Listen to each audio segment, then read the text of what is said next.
Ya, berikutnya nilai utang pemerintah yang menyentuh 8.300 triliun rupiah saat ini diperkirakan akan menjadi beban berat yang harus ditanggung pemerintah selanjutnya. Lembaga keuangan internasional seperti IMF membatasi rasio utang yang sehat bagi negara berkembang hanya 150% dari rasio utang dari sisi pendapatan negara.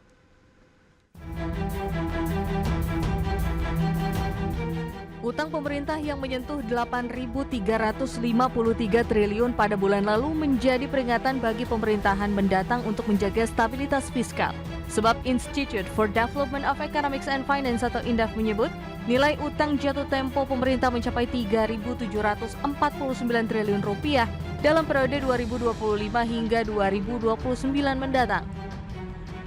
Sementara utang jatuh tempo yang harus dibayarkan berada di level 800 triliun rupiah pada 2025. Padahal lembaga sekelas IMF pun telah menggunakan batas rasio utang negara berkembang yang maksimal 150% dari pendapatan negara, bukan 60% dari PDB seperti yang sering diutarakan pemerintah. Direktur Pengembangan Big Data Indef Eko Listianto menilai bahwa stabilitas dan kredibilitas fiskal bisa terancam jika kebijakan pemerintah mendatang masih sama seperti pemerintahan sebelumnya.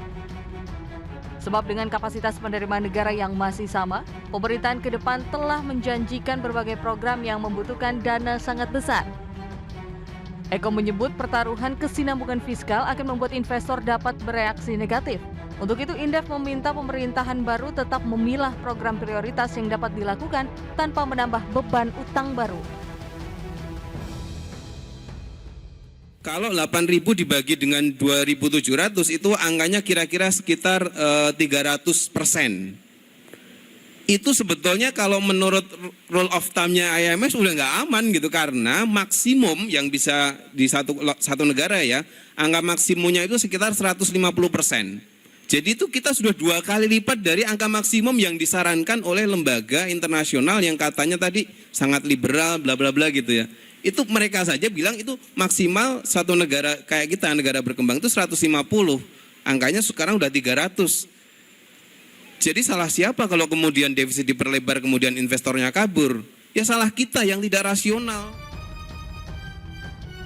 Eko menambahkan jika melihat posisi penerimaan negara yang baru mencapai 1.123 triliun rupiah atau turun 7,1% secara tahunan hingga Mei 2024, maka seharusnya pemerintahan baru ke depan tak perlu membebani fiskal dengan kebijakan masa lalu. Sehingga pemerintah perlu fokus pada program baru yang telah dijanjikan tanpa berambisi menggelontorkan dana besar bagi proyek pembangunan pemerintahan saat ini seperti IKN. Jakarta, Raharjo Patmo, IDX Channel.